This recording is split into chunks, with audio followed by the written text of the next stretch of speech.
I'm here to do my 10-week update. As you know, we got to see the baby, which is super awesome. We won't know the gender yet for a bit. This week's symptoms is nausea is still really bad. Nothing sounds good to eat except Chester's hot fries.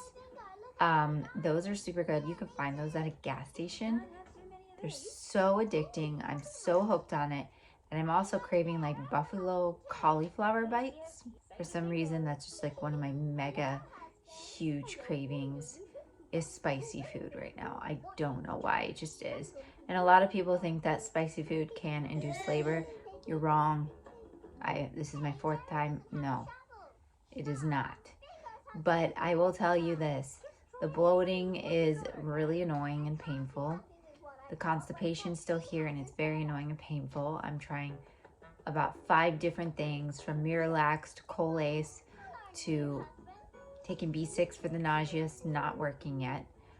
Hopefully I find something to help. Right now, I just think my body is sensitive to anything dairy, but I can't help it because a lot of my cravings are like cheese and grilled cheeses and weird stuff like that are unhealthy. Of course, when you're pregnant, everything unhealthy sounds really good. But that's pretty much my update this week.